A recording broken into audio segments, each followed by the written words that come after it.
We are on session number 7, and this particular session is looking at indigenous knowledge and bioinnovation.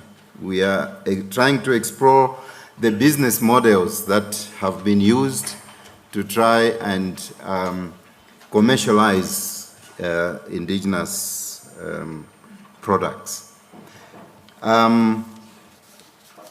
Because of time, like you've seen, we are well behind time, so I will not spend a lot of time talking, but I just want to tell you how this session is being outlined. We will have a speaker that will give us the lead talk regarding IKS and bioinnovation, specifically looking at how the South African government has approached the role of indigenous knowledge systems in the bioeconomy. After that, we will have 3 case studies. These case studies are coming from the BioFISA 2 projects. So we have selected 3 of them, which will outline how in these specific countries, Botswana, Lesotho, and Swaziland, how they have gone about the issue of commercializing products from IK. And then after that, we will have a panel discussion. I will introduce that panel to you later.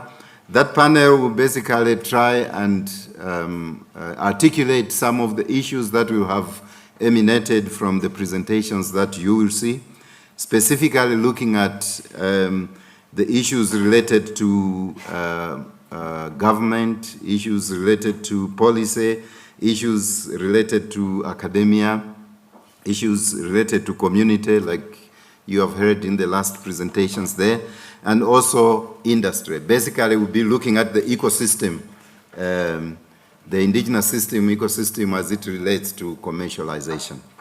So, and then at the end of that, I will give you a chance to ask questions to these panelists, and if they're here, some of those projects that we have pitched. Okay, so without wasting time, I'll ask the lead presenter. The lead presenter is Dr. Lupeka Shabalala from the Department of Science and Technology here in South Africa. He is the one tasked with guiding the department in terms of looking at how IKS-based technologies can be upscaled and integrated into the bioeconomy system of South Africa. So I'll ask Dr. Shabalala, Ank, as we normally call him, to proceed. Thanks. Thank you.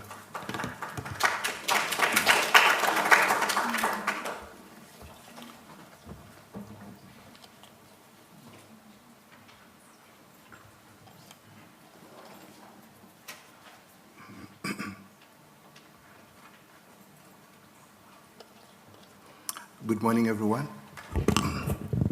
If you excuse me, I have a little gremlin on my throat, just recovering from a small sickness. Well, as Simon said, my name is Ank Chabalala. I'm from the Department of Science and Technology. I'm responsible for a small unit called Indigenous Knowledge-Based Technology Innovation within the Bioinnovation sub-program of the Technology Innovation branch of the department. When Sichaba asked me to give a talk, the brief was that I should just share with you some of the models that we use in ensuring that we interface indigenous knowledge within the national system of innovation, especially looking into product development and how these things morph and evolve into businesses. I think I should also say from the onset that the Department of Science and Technology is not responsible for business or commercialization. That's not our mandate. However, because we are scientists, we like playing around, we like experimenting. So what I'll be sharing with you, it's really what I call the great experiment, moving away from, from the conventional ways of doing things, since, well, we're supposed to interface indigenous knowledge. Now, when it comes to knowledge generation, you may call it research and development. We all know that the agenda for knowledge development has been set elsewhere, and this was then spread all over the world as the only way of knowing. And when it comes to indigenous knowledge systems, we thought it's important for us to change not only the knowledge generation narrative, but also the knowledge utilization narrative. Without putting down anyone, it's really important to understand that when it comes to indigenous knowledge, there is a lot of people that we stand on whose shoulders we stand on. So I call this "let the ancestors speak," meaning that indigenous knowledge comes from so many generations, and there's no way in which we can afford to actually look down upon those who actually generated knowledge over thousands and thousands of years. And to demonstrate that that knowledge or this knowledge works, we are here today, and we're still using that knowledge.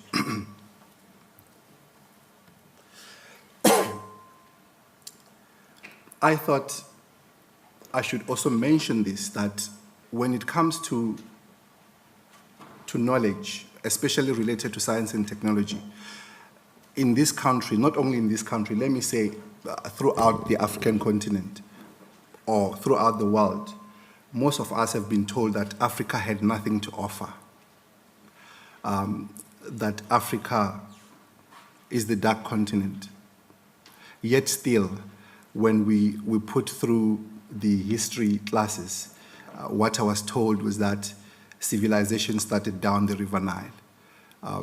But the Nile was actually located outside of the African continent. So the civilizations which were inherently African were actually located elsewhere outside the African continent. So what I like to say is that we have evidence that our ancestors actually, if we're the first ones to come up with a paper, certainly we're the first one to come up with the writing systems. And these writing systems are now being decoded today and acceptable as credible writing systems. So we're in mathematics, we're in science, we're in medicines, we're in astrophysics, engineering, you name them. And there is evidence all over the African continent that indigenous African knowledge system was used to develop societies, civilizations. Good example is on these pictures. If you are a medical doctor, you know this person, right? Hippocrates. And he's called the father of medicine. But if you go into his annals, he gives homage to this African man, whom in Africa we canonized him as the god of medicine, Imhotep. And here are some of the ancient African medical records. I'm just using this as an example that we need to move away from the fact that African knowledge was only oral. That's not true. It has been documented and it's locked somewhere in the libraries and museums of the world, but outside the African continent.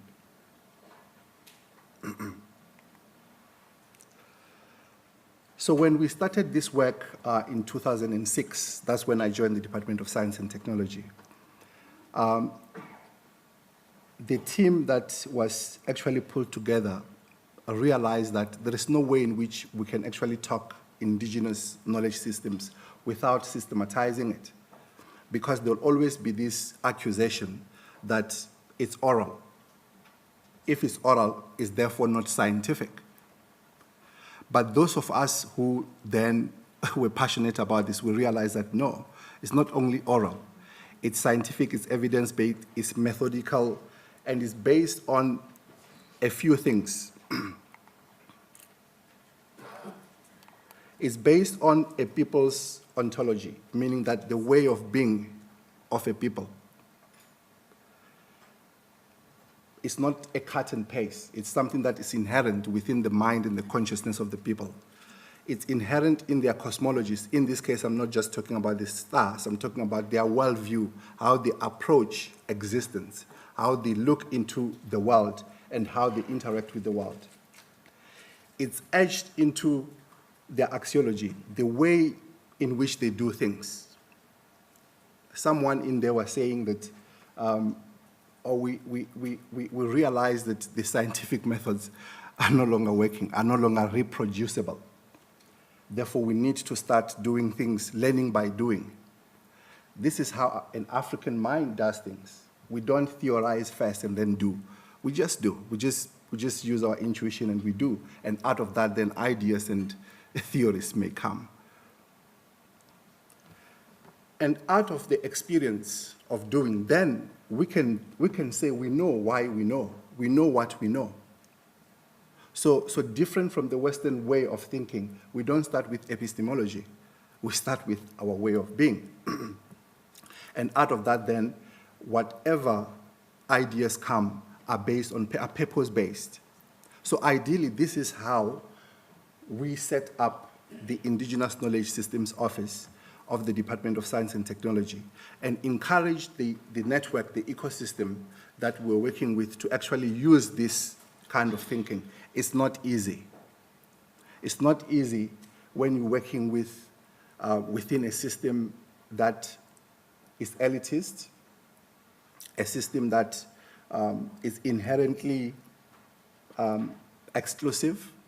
And if you're coming from South Africa, our national system of innovation was also racist. It's a fact. So in the process, we said we're not basing this thinking out of sheer ignorance.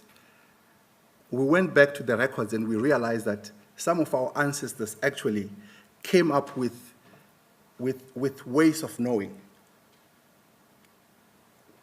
And we are told that 3,500 years ago, there was a scholar, a scientist, a mathematician in ancient Kemet or ancient Egypt, who said, to work as an African, to be a scientist using this consciousness, first of all, you need to discern all the correct methods of reckoning what is true. Science is about what is true. It's about truth. Secondly is that you need to discover systematic processes of revealing the unknown. Science is about discovery, but you need to be methodical. There has to be processes. Therefore, the unknown will be known, the mysteries will be known, the secrets will be known, simply meaning that that which we don't know, the problems that we have, will be resolved. This is the basis that then guide us as policymakers within the context of IKS-based technology innovation. You can go and look it up. So this is what I just said. This is the model. So first of all, before we do anything, whoever comes into our setting, we actually put them through this process. That you need to understand who you are. You need to understand your worldview. You need to know how you do the things that you do. Then you need to know how to know how to know. You need to know the processes of knowing. And then whatever you do then is purpose-based. So it's not just another job. So our work is not just because I need my paycheck at the end of the month. We're thinking about grandma so-and-so who has knowledge but is hungry. We're thinking about that little boy, that little girl that may not be having shoes to go to school. So our work is actually put within the context of the bioeconomy strategy of the Department of Science and Technology. I won't go into that. Most of you know about it. It has got 3 sectors: health, agriculture, and industry. an indigenous knowledge system cuts across these three sectors. And of course, what we're trying to do is to answer the challenges that have been identified within the National Development Plan. And if I may use an example of medicine, because this is the sector that has been heavily biopirated in this country. We hear that South Africa is the third most biodiverse country in the world. Cyril will vouch for me, since we'll be doing this work with GTZ. And the CSIR has told us that we've got over 5,000 medicinal plants that are recorded. There is even more that are not recorded. So we have a competitive edge as a country.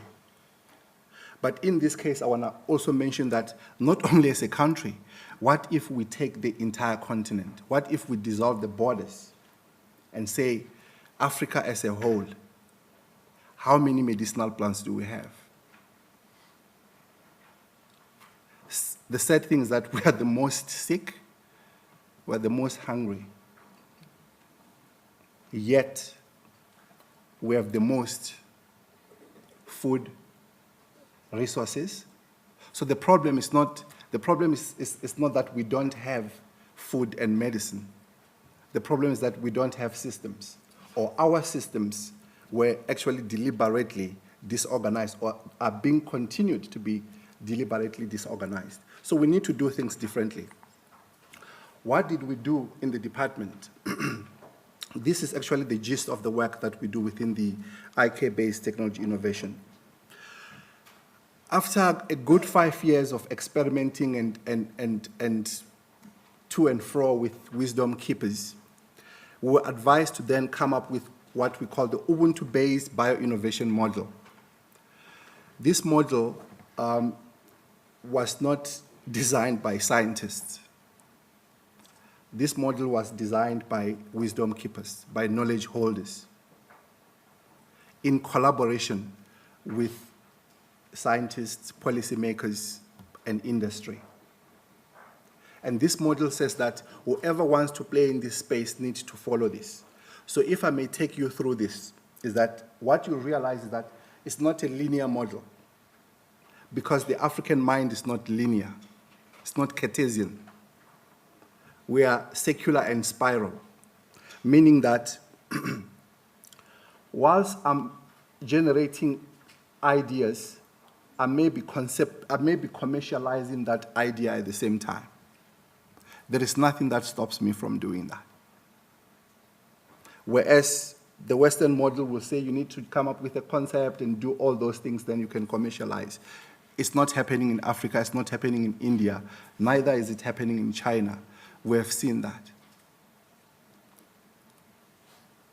So within the model, then we have this network of scientists, knowledge holders, government, industry, and everything that we do is based on indigenous knowledge, meaning that that knowledge is native. It belongs to the people of that particular community or that country. Some of the knowledge may be in South Africa, Zimbabwe, Zambia, because knowledge travels. It doesn't really matter for us. We actually don't look into Africa as a shattered glass. We look into Africa as a whole, one continent. So we don't have to hit the bush on a wild goose chase, because knowledge is there. It has been there for thousands and thousands of years. And the second aspect is that we have processes which then bring the knowledge holders and scientists together for us to then come up with what we call holistic research and discovery processes or development processes. The idea is that the scientist doesn't have to struggle because the knowledge is there, but whatever discovery processes that are used, the knowledge holder needs to be working together with the scientists. So knowledge is no longer just the custodian of the scientist in the lab, but it's happening somewhere in the village and in the lab at the same time. And that knowledge can then be taken through what we call inclusive innovation, as I've already said, that we had a system which was inherently elitist and exclusive, but in this case, if grandma so-and-so says that for this medicine, for upper respiratory problems, I prepare it like this, the scientist must prepare it exactly the same way. The only thing that we're doing is just to valorize it because we're using modern technology. Because we don't want the scientists to run away with the knowledge as if they are the primary researcher. The primary researcher is grandma so-and-so because she's the one that actually researched and she's the one that did all the observations. She's the one that knows what goes into this thing. So the researchers in the lab are actually secondary researchers. If a paper comes of this, if a patent comes out of this, if some money comes out of this, then grandma also benefits. Not to be appended somewhere as an informant, as the current scientific paradigm goes. What we're doing also, we then take these innovations, this product, and we do what we call technology, local technology transfer. What we're changing is that if my father, for example, who never went to school, could actually operate huge machines at Sasol, why can't grandma come to CSIR and be shown how to pop out her own capsules and tablets? And actually, we did this. We experimented. We brought all these elders from the villages, the CSIR, and Sichava, and them were like, oh, they'll break the machines. I said, well, let them break. And the grandmothers were very, very proud because they could go back home with boxes of their own capsules, of their own medicines and food supplements, which they actually did here at the CSIR. What that said to us was that then we can build these things in the communities. Grandma doesn't have to travel for 300 kilometers to come and suffer in a city if we can do these things in the village. So we started building these things in the village and put these machines in the village so that the youth can actually then get work in the villages. This is the model that we're using. This is the real empowerment of the people. We're not saying that we don't support royalties and all those things, but these things take time. So if you build these things in the villages, people can manage them, you put them through Innovation Hub, South African Bureau of Standards, CDAS, and them, they get trained in business development models and everything that they need in terms of entrepreneurship. So these are the models that we've been using for the past 5 years. And in the process, because what drives us is Ubuntu, our businesses are then driven by those principles of Ubuntu. Someone said in there that, well, when you build ecosystems, the most important thing is trust. Now, trust, you can't impose trust. Trust is earned. And we know if someone is trustworthy just by their attitude. When they come into your community, your village, and want to demonstrate that they have superior knowledge than you do, then we know such a person cannot be trusted, no matter how much money they have. What I'm saying is that Ubuntu is about trust. It's about respect. But it's also about recognizing that knowledge is knowledge. It doesn't really matter where it comes from. It doesn't really matter whether you have a certain title appended before your name. You can't claim to be more knowledgeable than grandma who doesn't have a doctor or a professor appended before their name. The most important thing is knowledge. So what we're trying to do is to demystify that knowledge can only come out of academia. That's a fallacy. That's why now today, the big companies the big drug companies are saying, we're running short. We can't synthesize anymore. It's too expensive for us. Now, come, let's work together. And we say, yes, if you want to work with us, this is the model. You need to understand the biocultural protocols within which we work. And finally, of course, is conscious commercialization. What we're saying is that what we have seen over the years is that those who are driven by profit do not respect nature, meaning that because of profit, we just go into the forest and we're not even cognizant of the importance of making sure that from whatever we're harvesting, we should actually grow more. This is an African philosophy. If I take from this plant, from that plant, I should produce 7 more plants. So these are the things that we actually help our scientists to understand, because this you can't find in any houses of knowledge, universities. This is from the villages.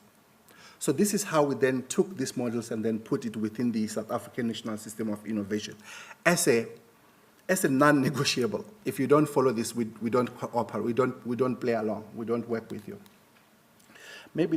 So basically this is the gist. I don't want to take much of your time, but if I can just quickly share a few, 2-3 slides, that the ecosystem that we have, we call the entire group of so many organizations, community-based organizations, various universities and science councils. We call them the IKS-based Bioinnovation program. It's a program.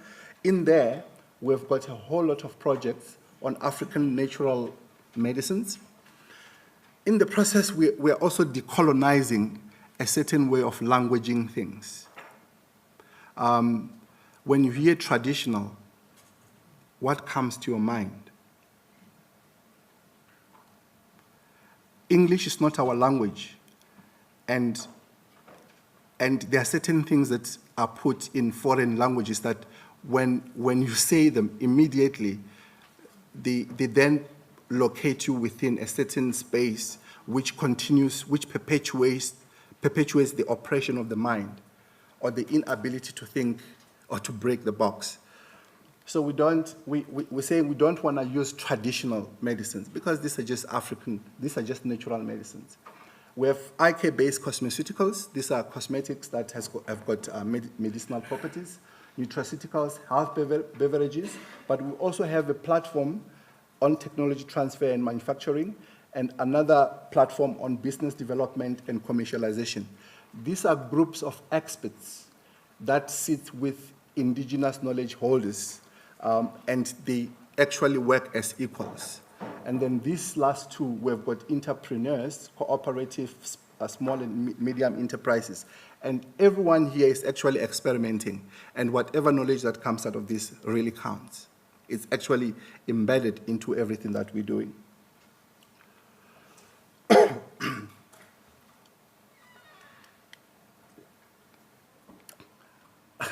My unit is the least funded, but what I want to say is that in the past 12 years, we have actually used 200 million South African rands, but we have actually, with that money, we have managed to come up with 60 commercial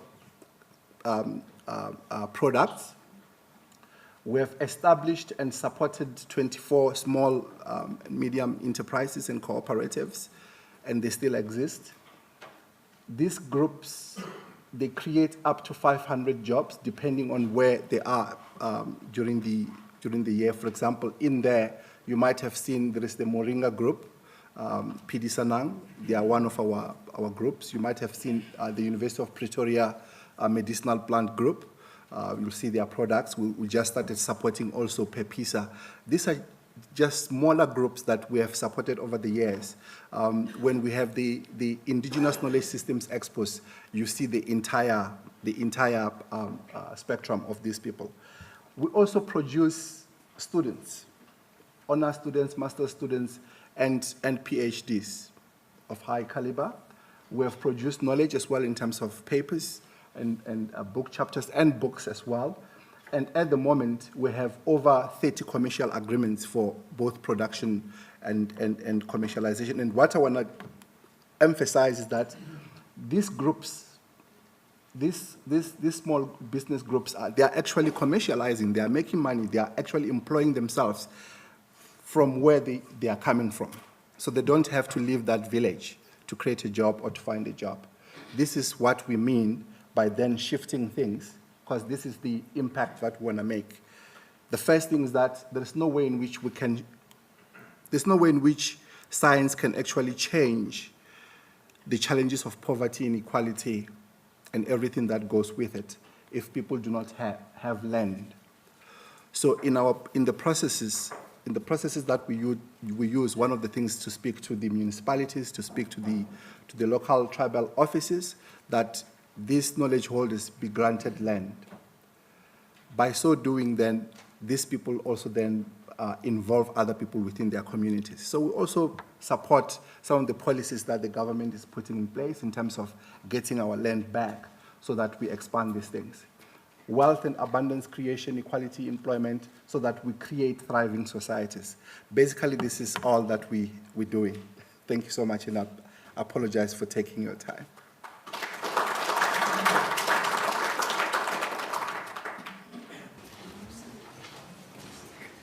Okay, thanks, Dr. Shabalala. I think we will move on. What we want to do now is to try and explore the ecosystem in terms of the project that BioFISA 2 implemented. So we have selected 3 of those projects for them to just articulate what models they have used in terms of indigenous knowledge, systems, products, and the route to commercialization. And then you can see some of those issues that sit within this ecosystem for the different countries, and maybe compare with what Dr. Chaba has just said. So we will start with the first case. The first case is from Botswana. Would I invite the presenters, just introduce yourself very briefly, and then give us, yeah. My name is Tandile Botsezulu. I come from a company called Blue Pride. It operates in Botswana in the natural products sector. What we do is actually extract natural oils from products from plants indigenous to Southern Africa. So not only in Botswana, Mongongo, the Marulas, and so forth. Let me just say something, like we say, we have to operate within, any business operates within its ecosystem and environment. So let me just say something briefly about Botswana. I think all of us know that Botswana is supposed to be hailed for its economic development first and so forth. But in doing so, we've actually faced a lot of problems. We faced, firstly, the problem of, we have relied basically on 2 major exports, diamonds and beef. And diamonds are actually speculated to run out by 2050, so it's a problem. We're going to have a serious problem. Then we have a serious problem of rural poverty. We have great concerns about the environment, basically based on our beef exports, because we have a lot of cattle and they graze freely. And then we have problems of youth unemployment. In modeling, in creating our business model, we have attempted or tried to use this to try and solve some of these problems. I will now give to my son and partner, Nguni Zulu, to elaborate on our business model and how we work with indigenous knowledge to do our business, adding technology such that we meet the market needs and at the same time try to solve the problems that we have within our communities. Nguni? Can you please proceed? Oh, he's outside. Okay. Okay. Now I am left at the... Why did you call him out? Yeah, like I said, Botswana has a vast amount of resources and knowledge on these things. These plants have been used in Botswana as mainly food, but also for cosmetics. Like morula, women have always used it in the region to actually, for their face, also in food, vegetables, and so forth. So what we generally did is when we found out a market, that there is a market for such things in the global market, in a growing market for that, for natural products, things that are not synthetic, because there's concern about synthetic cosmetics. Then I thought to my son, being a girl who grew up in the rural areas, with my grandmother always using morula, grinding it, kernels, and putting it in our vegetables, or putting, when I had some rash, some marula oil on me, I decided maybe this is an area that we needed to investigate and make business out of it. And that is what we have done. That's what we have done. We get our products from different places, not only Botswana, from Zambia and from Limpopo and so forth. What we do is actually combine the knowledge that the people have in the rural areas. So we work with communities. We are vested very strongly in the community networks to harvest the morula. And we don't only do morula, but other products. And combine that with technology with the help of SANBio, financing, and Botswana Innovation Hub. What happens is that technology now is going to be a problem. Okay, so this is what we do. We buy the fruit and nuts from the ladies. You can see that's a lady there. That's all her fruits. We buy from them. We then process that into oils. But before we do that, actually, for us, we set up what you call mobile units in different villages. We take this morula, depulp it. So the ladies can then take from the pulp and make their bojalwa, their alcohol, their jam. So it's a spin-off for the ladies too. So they're making their jams. We give them the pulp to make their jams, their alcohol, which they sell and earn income for their kids. We, on the other hand, take the nuts and make the oil, and then access the South African market and hopefully the global market. That is what we're aiming for.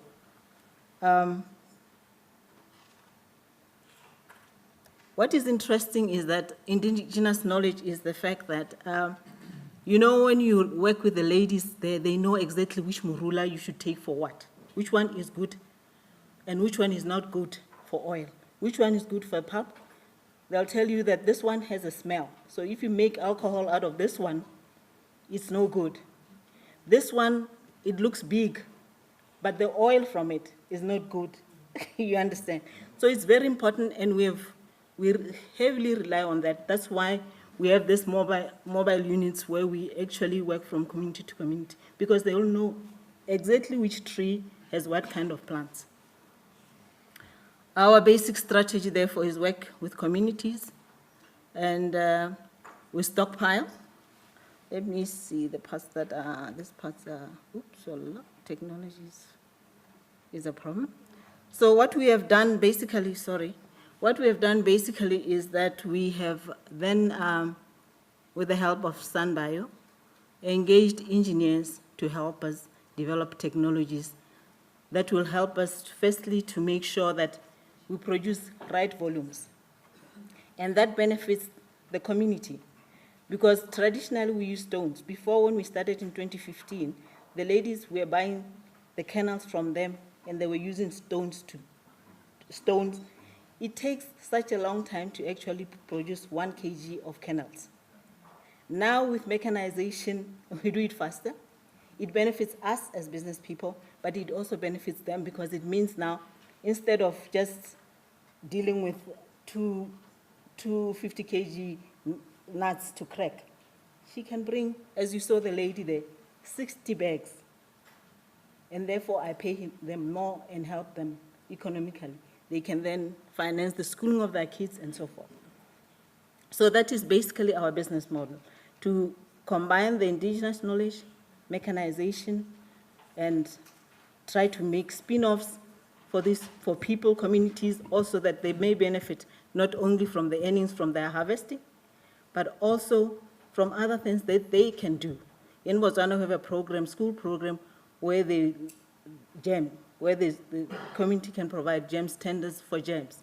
So we help these ladies to make these jams that they can then provide to the schools. That is basically the business model in brief that we are using. Thank you, ladies and gentlemen.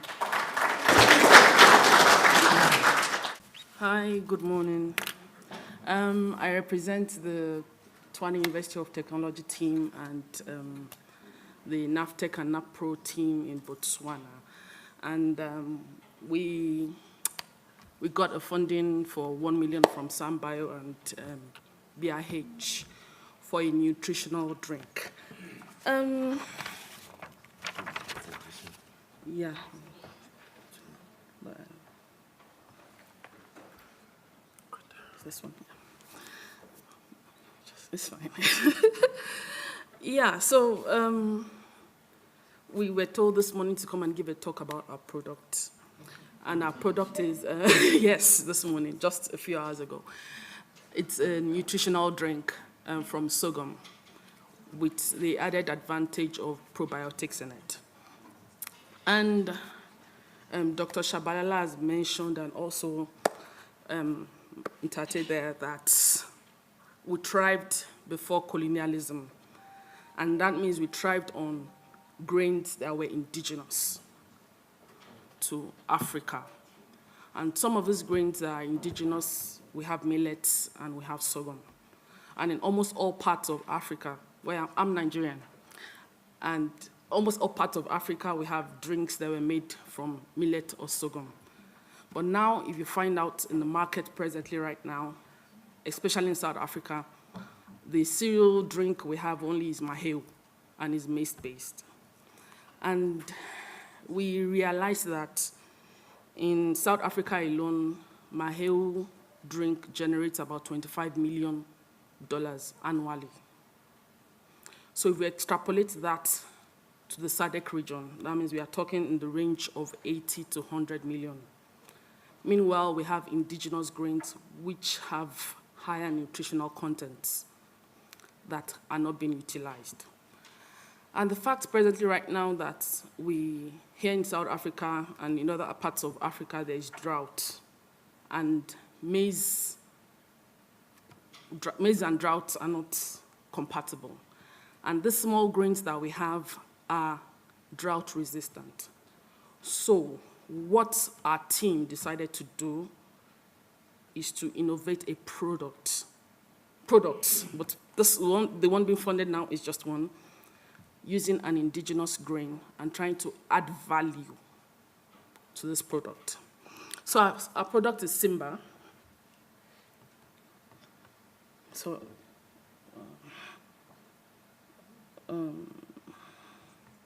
yeah. Oh, sorry, it's not so clear. Our product is Simba, and it's a nutritional drink. And what the value this drink has is the fact that it is high in protein, one, high in energy, and it also has the added benefits that we've formulated a product that we've added several probiotics to help with gut health. And the problem, this product, some of the problems that this product is trying to solve in our community is that there are areas, rural areas, where hunger is a problem. So this drink is a food and is also a health beverage because it cuts across all the spectrums of the economy, from the low end to the high end, meaning it serves people who have issues with digestive, if you have diarrhea, if you have constipation, the fact that the probiotics in this drink would help your gut health. And it will give the needed protein and energy that is required for children and for adults as well. So we decided that this drink will be good, and we pitched our business plan to SANBio.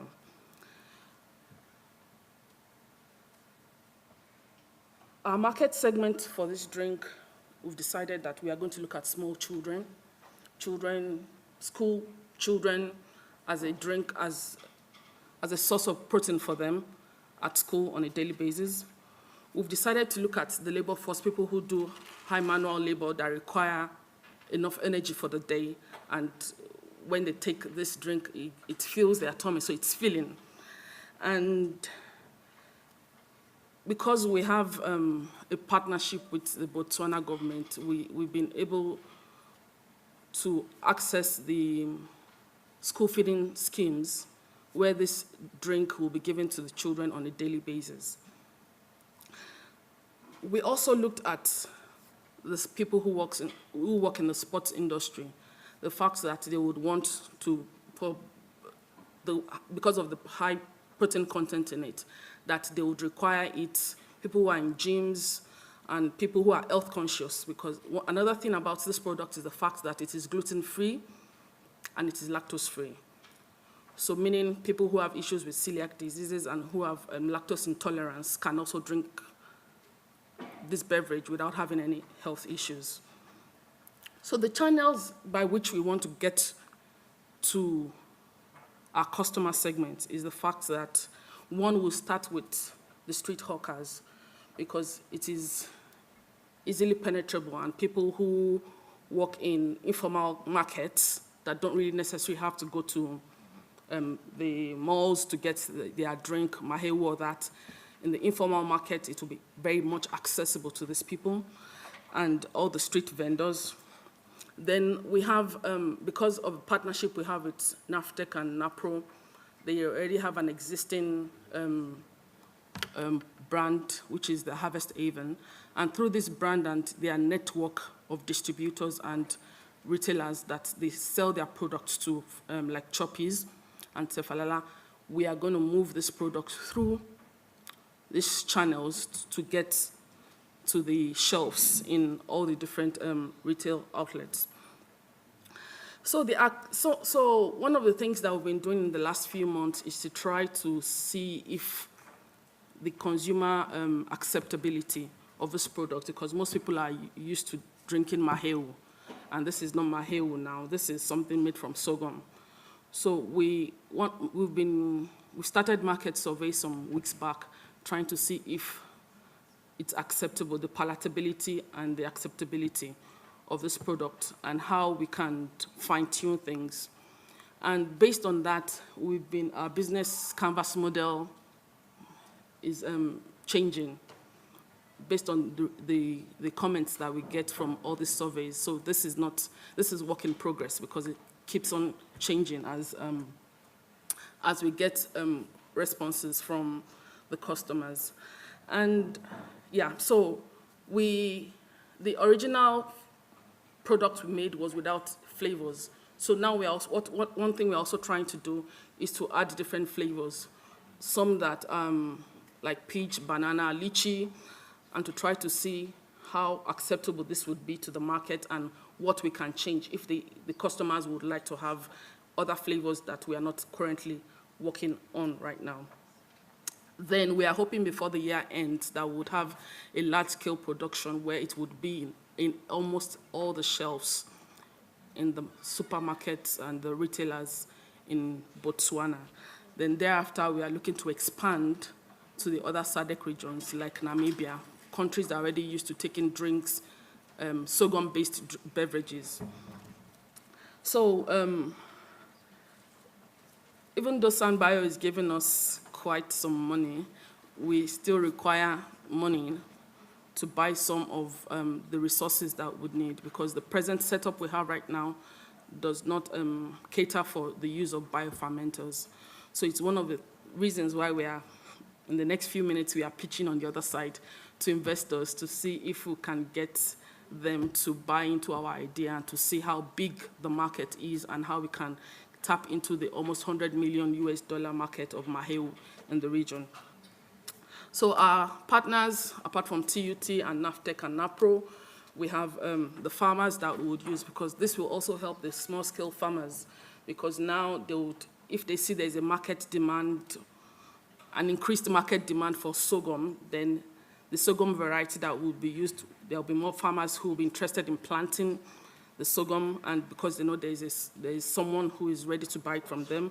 And we have the government who is also working hand in us, hoping that they will not leave us at the end of our one-year contract, and they would continue to partner with us to get this moving.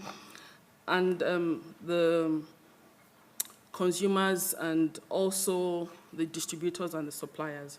So presently, right now, the revenue stream is the original sorghum drink without any flavors.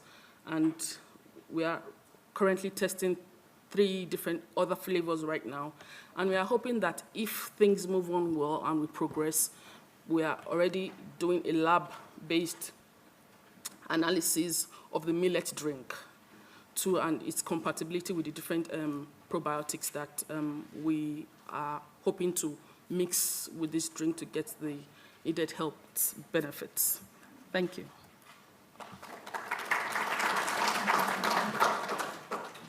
Morning, ladies and gentlemen. Our project is supported by Biofisa. It's on page 20 and 21 of this book, which is Biofisa 2 project portfolio for November 2017. We've been asked to make a brief presentation to this audience. I'm doing a presentation this side, and my colleague, who is the principal, is Dr. Mutiane, who will do the presentation in the other room a little bit later. Just introduce yourselves, please. Sorry? Yes, I'm doing that. Yes. So I was starting with my colleague. Now I'm corrected. I have to start with myself. My name is Abednego Dlamini. I was going to introduce the entire team. Yes. So I am actually in the team, the scientific advisor, and Dr. Mtiane is the principal investigator. We have another professor from Chino University, who is the core team leader, and Dr. Chibrishi is a financial manager.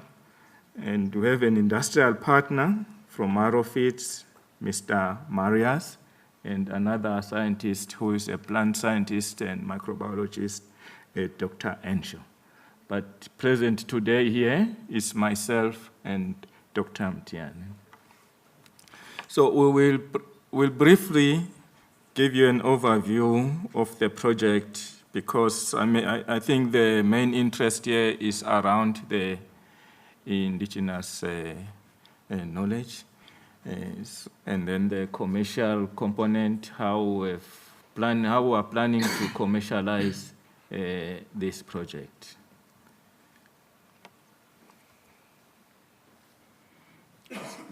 So the project is based on the plant Melia azadarak. And Melia azadarak is naturally growing in Southern Africa, in Swaziland, South Africa, Zimbabwe. We find plenty of this plant. So this is the Melia. Where do I point, by the way? It says a point here, yes. This is the leaf. So we noted, myself, I grew up in the rural area, same as he, that this plant is favored by goats. And in the university farm, one small experiment, leaves of these plants were brought to goats and other leaves of other plants, and the goats preferred this plant. They ate it, and they completed the plant. And then another preliminary studies were done in the university to find out what could be the possible benefit of this.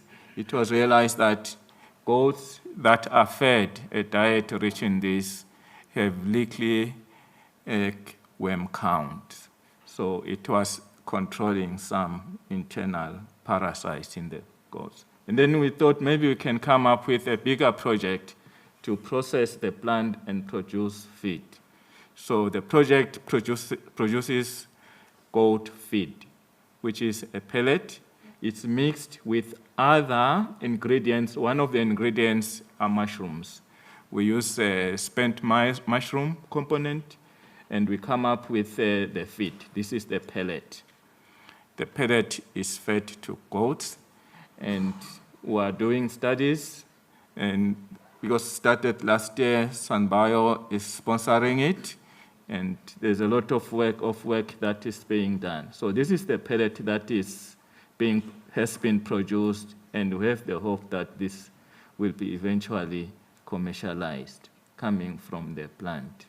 And then the benefits, well, we've mentioned that it showed control of parasites, both external parasites and also some internal parasites. That's why we are doing a lot of research on it.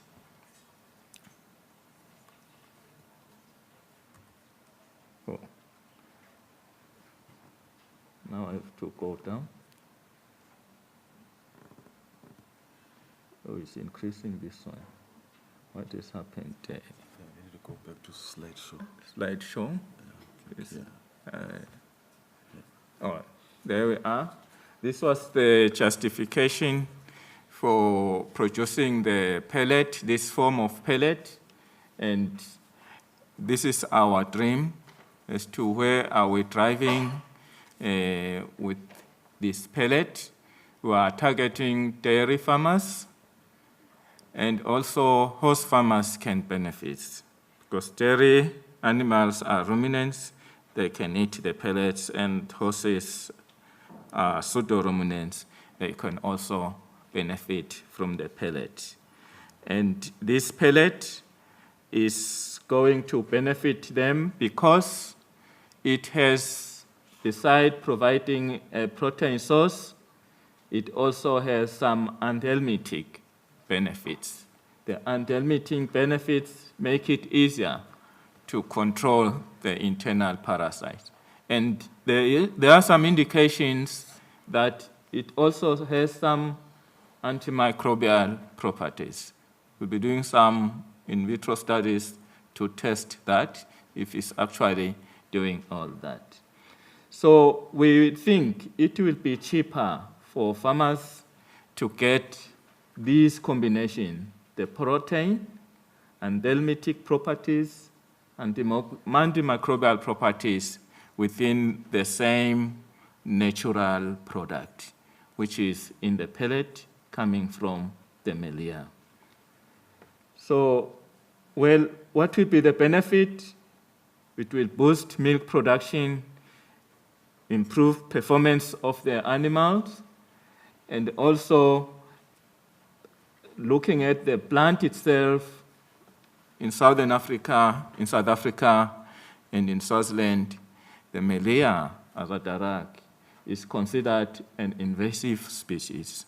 So if we convert this invasive species which is proliferating in the region, in the ecosystem, and use it to feed, animal feed, we are putting it to a better use. You have to go down again. All right? So this is our target for starters. We will start with the business producing the pellets, and this is what is expected will be our cost, which is competitive. And then for horses also, we think we are going to be successful, competitive in the market, because the current dairy and horse feeds are far higher than this.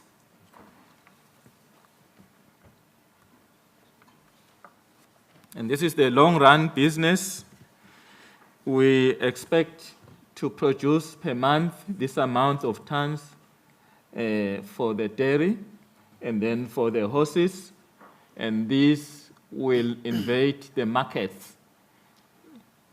We'll start in Swaziland, Zimbabwe, and South Africa. We're going to invade the markets.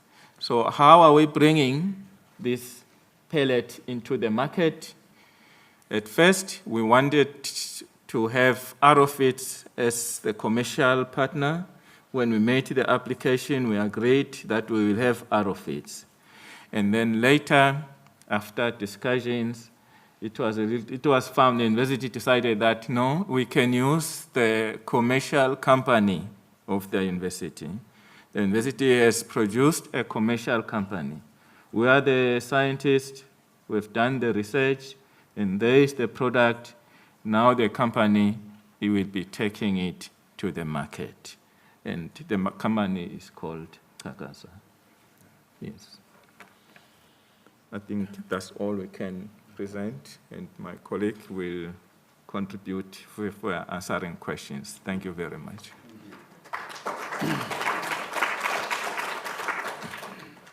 Colleagues, another addition to the presentation is that there is some element of indigenous knowledge in this project. When we grew up, we used to observe that when we had stomach ailments, our grandmothers and mothers used to unplug the leaves of this plant, chop them, and make some concoction, and then make you drink it. And the moment you drink it, the stomach ailment goes. So it gave the indication that there may be some chemical substance in the plant that may be either killing the worms or killing the parasites or whatever pathogenic microorganism that might be in the gut, and therefore healing the individual. So we thought that perhaps the concept that was used in treating children and babies could be applied in animal science. So there's that element, although this plant is actually not indigenous in Africa. It's a foreign plant coming from the Indian Himalaya, but it has been localized in Southern Africa, and it grows profusely almost everywhere, as Professor Dlamini has just mentioned. We have also done some trials with beef cattle using the leaves from this plant. We incorporated the leaves at 15% and 30% in the diets of beef cattle, of course, plus some controlled diet which didn't have the leaves at all. What we have observed is that there's a very significant improvement in the body weight gain of the beef steers that are fed diets containing these leaves. And it may indicate that by killing the parasites or whatever pathogenic microorganisms, the leaves are helping the animal to partition food or nutrients away from the parasite but towards the animal, and therefore enhancing the growth of the animal. Thank you. Okay, thank you, Chairperson. Good day, everyone. As indicated, my name is Shumi Pango from the Department of Science and Technology, and more specifically, I'm working under the National Indigenous Knowledge Systems Office.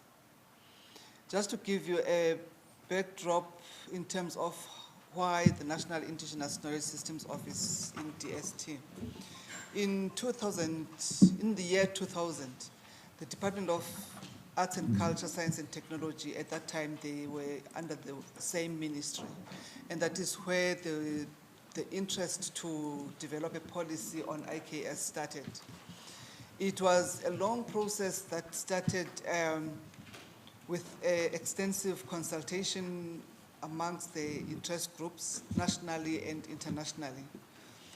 At some point, a private member's bill was introduced to Parliament, but because of its failure to capture everything around the protection of IKS, it was thrown out, and HSRC was then commissioned to start with the process of developing the IKS policy. Again, a lot of research was done, and a lot of protocols and treaties around the world, more especially those where South Africa is a signatory to, were considered. And in 2004, Cabinet adopted the IKS policy. And at that time, the two ministries were separated. The Department of Science and Technology then was an independent ministry. So the IKS policy then fell within the ambit of the Department of Science and Technology.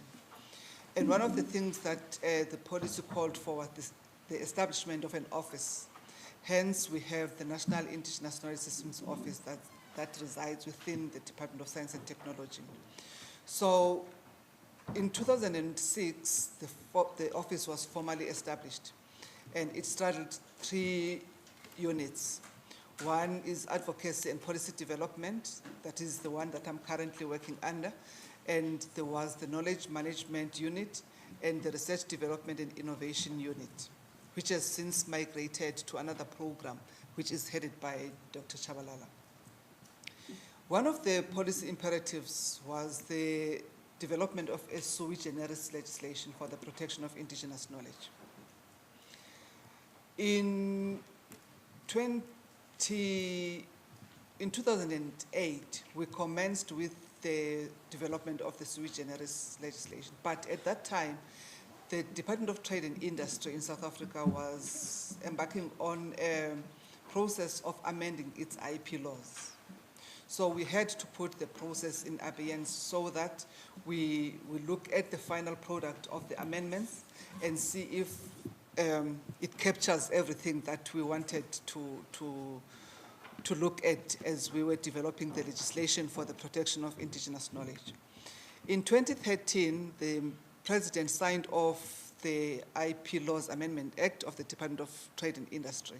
But it was apparent from that point of view that the IP Laws Amendment Act were not sufficient still to cover the areas that were of concern regarding the protection of indigenous knowledge.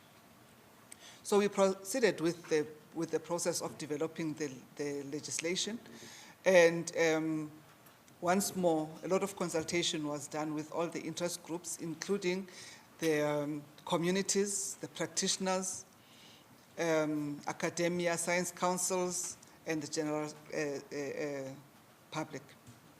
In 2015, the minister gazetted the first draft of the IK bill with a 30-day notice for comments. And that was done, and we received a number of comments from different stakeholders, including World Intellectual Property Organization. And just to mention that the IK bill that we are currently developing is a mirror image of the debates that are currently underway at WIPO, which is the World Intellectual Property Organization.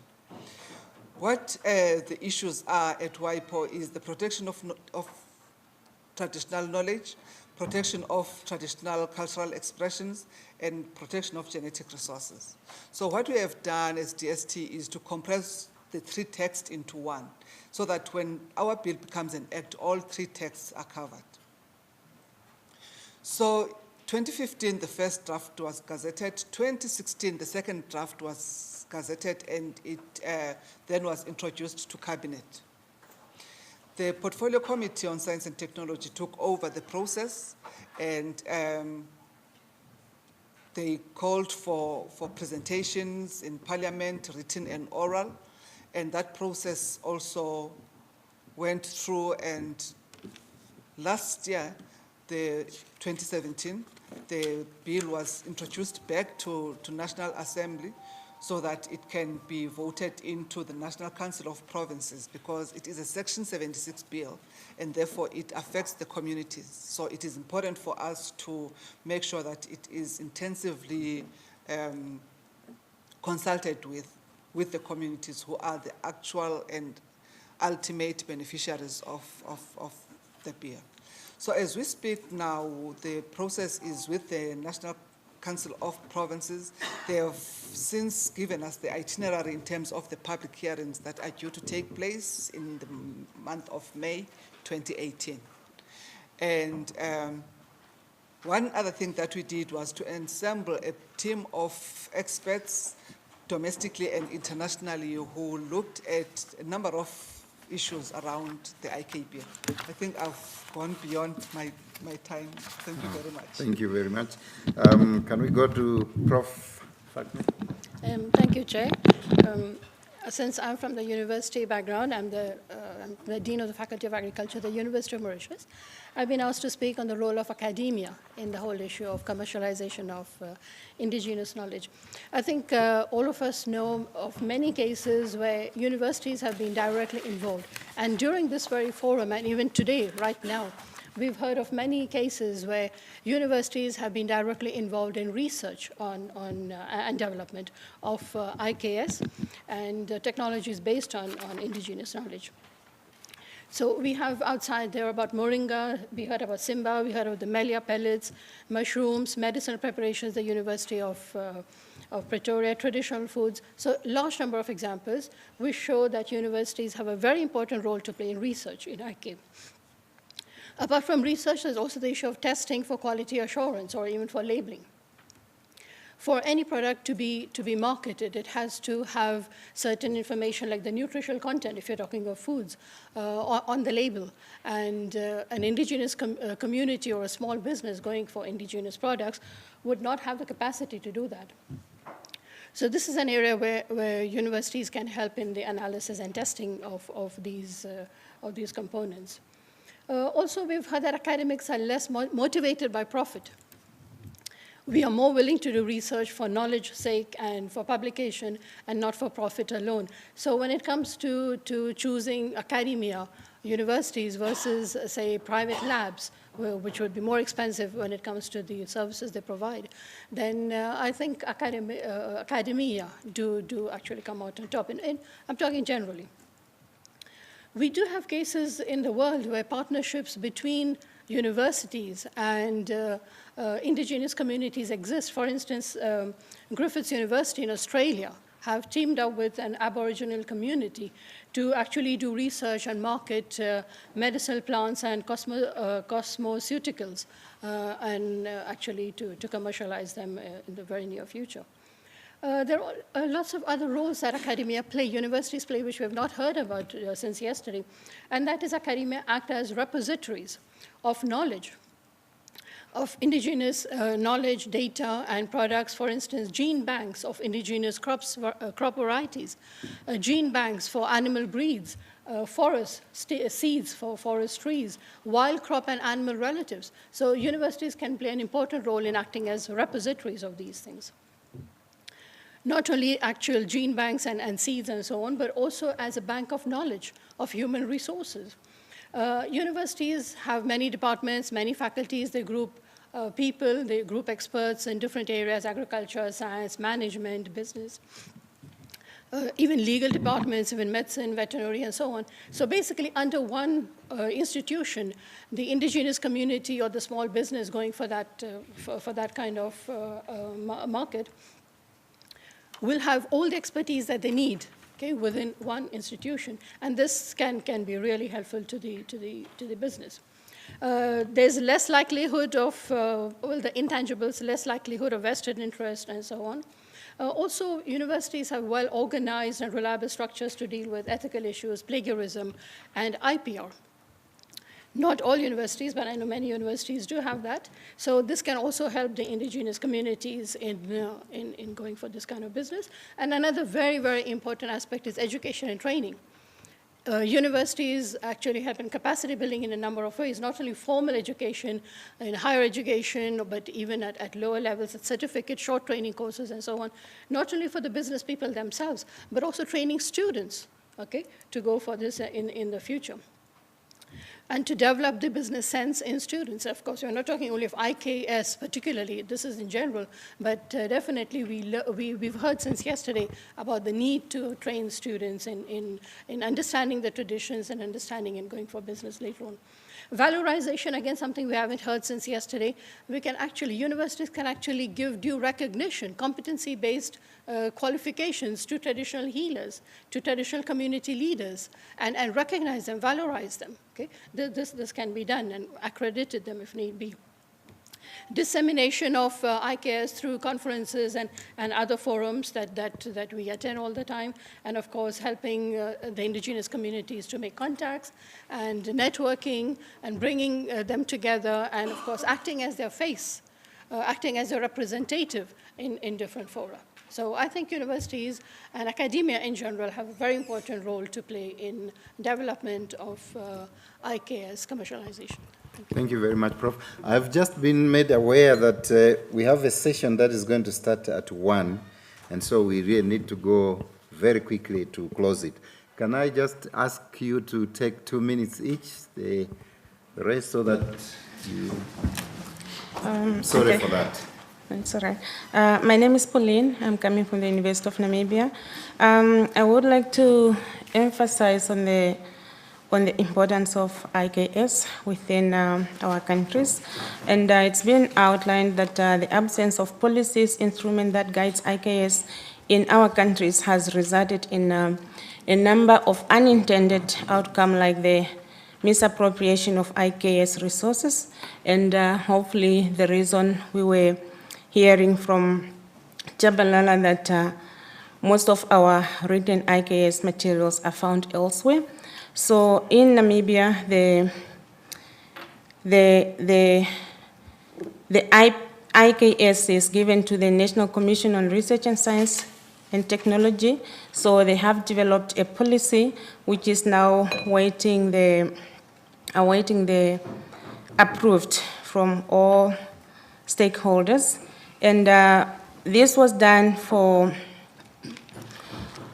to address with respect to the intellectual property rights, which is already there, and of course the IKS holders, and we also provide the utilization and the mainstreaming of the IKS in Namibia to avoid the loss of IKS over time, as well as also facilitating the use of IKS in innovation and commercialization. I think I'll end up there because we don't have much time.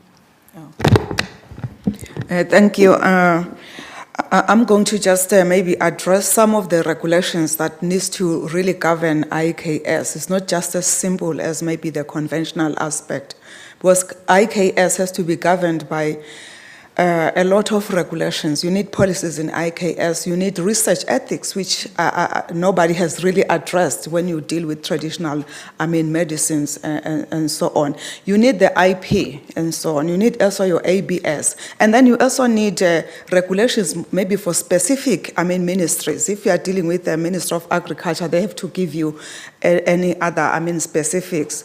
But then what has happened is that most of our countries do not have yet policies on IKS. And luckily for me, I've been part of the group that has been, meeting together every 4 years to see which country has really moved, forward and so on. That's why maybe my colleague next door, they are still also struggling with their IKS. And in Swaziland, we have a newly established ministry, which is the Ministry of Information, Communications and Technology, and they are taking it up to develop the IKS, policy. They are still in the process. In terms of IP in Swaziland, the intellectual property is under the Ministry of Trade and Commerce, and since then, we have also been failing to put up a proper IP policy. As a result, WIPO and ARIPO, they've met to now push IP into institutes of higher learning.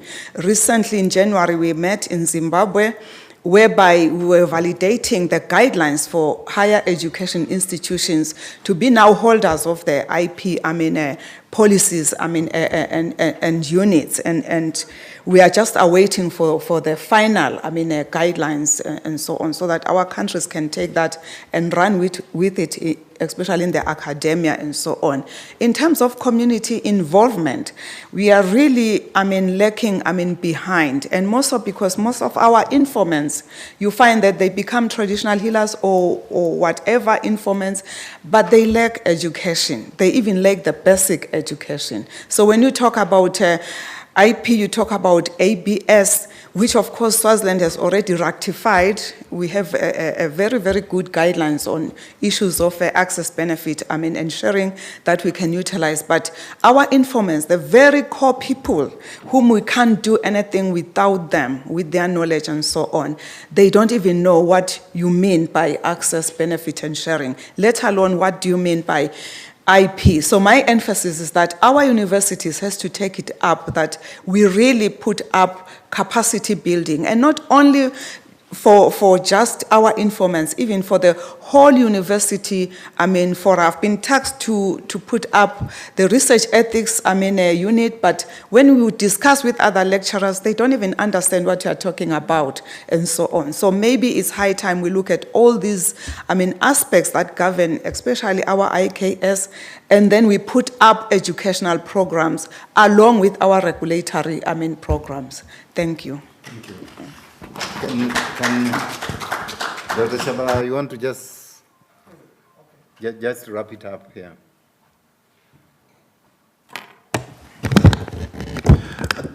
I think the panelists have touched on some of the core things, and what comes to mind for me in terms of wrapping it up, I'll say, one, policies are very important. You need to have a strong pillar that then looks into all the policies from how knowledge is harvested all the way to beneficiation, research and all these things that are there.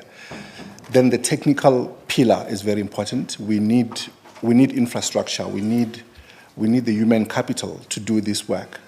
But we should never forget that the essential aspect of this human capital is the knowledge holders themselves. They need to be protected. Their knowledge need to be well harnessed.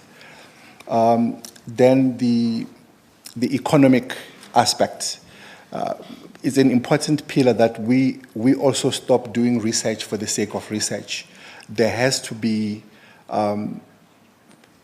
edged into the processes. We have to think about the fact that we're doing this research in order to benefit people economically and therefore socially, then we'll transform society. Thank you very much. Thanks. I think we need to end up there.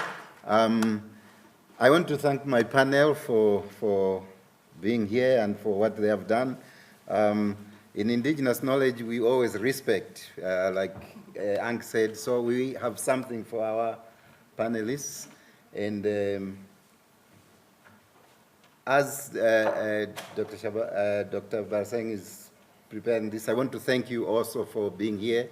I know that now we have run out of time. We need to rush and grab something so that we can be in time for the next session. I close this session and enjoy your lunch. Thank you.